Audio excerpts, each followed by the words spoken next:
ये कहानी है उस साधु की जिसकी किडनी खराब होने के बाद भी आज भी वो जिंदा है। हाँ, आपने सही सुना।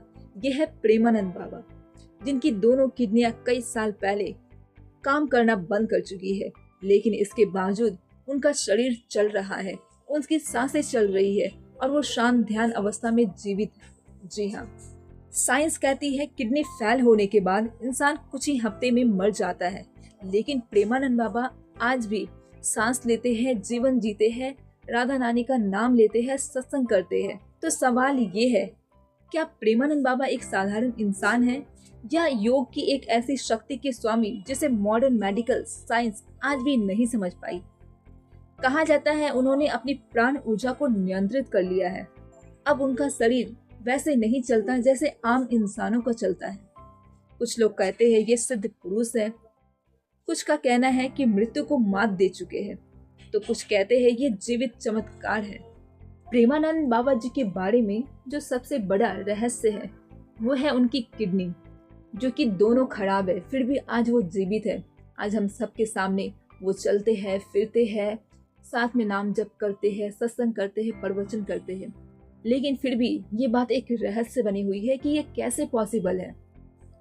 अगर हम साइंस की माने तो साइंस के अकॉर्डिंग नॉर्मल कंडीशन में अगर किडनी फेल हो जाए तो बॉडी में टॉक्सिन जमा होते हैं और दूसरा है ब्लड फिल्टर नहीं होता। पेशेंट को डायलिसिस या किडनी ट्रांसप्लांट की जरूरत होती है, और अगर ये ना हो तो इंसान हफ्तों से ज्यादा जी नहीं पाता है। लेकिन प्रेमानंद बाबा आज हम सबके सामने प्रकट रूप में उपस्थित है। वो कैसे? अगर हम इसका आध्यात्मिक कारण देखें तो भक्तों की मान्यता है कि प्रेमानंद बाबा जी एक साधारण मनुष्य नहीं है, बल्कि वो सिद्ध महापुरुष है।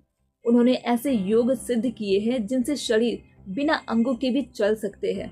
कहा जाता है उन्होंने प्राण ऊर्जा को एक विशेष नाड़ी में स्थिर कर दिया है, जिससे शरीर को बहुत कम बायोलॉजिकल सपोर्ट की आवश्यकता पड़ती है। और ऐसा कई संतों के साथ भी पहले हो चुका है, जैसे त्रिलांगना स्वामी, गजानन महाराज, नीम करोली बाबा। ये सभी भी एक सिद्ध पुरुष थे। लेकिन प्रेमानंद बाबा क्या कहते हैं इसके बारे में हम ये जानते हैं। प्रेमानंद बाबा कहते हैं कि मैं ये शरीर नहीं हूँ, शरीर का काम है बीमार होना। मैं तो एक आत्मा हूँ और आत्मा को कोई रोग हो ही नहीं सकता। और अगर हम मेडिकल साइंस की बात माने तो किडनी फेल होने के बाद जीवित रहना ऑलमोस्ट इम्पॉसिबल है। और अगर अध्यात्म की बात माने तो बाबा जी एक योग शक्ति और प्राण सिद्धि से जीवित है। और अगर भक्तों की धारणा को सुने तो वो साधारण व्यक्ति नहीं बल्कि एक सिद्ध महापुरुष है। डॉक्टर ने बस 2.5 वर्ष दिया था, लेकिन आज पूरे 17 साल हो चुके हैं और आज भी वो जीवित है। आखिर इसके पीछे क्या रीजन है ये अभी तक कोई नहीं जानता। क्या वो राधा रानी की कृपा है या कुछ और ही बात है? आप हमें कमेंट में जरूर बताएं। हरे कृष्णा।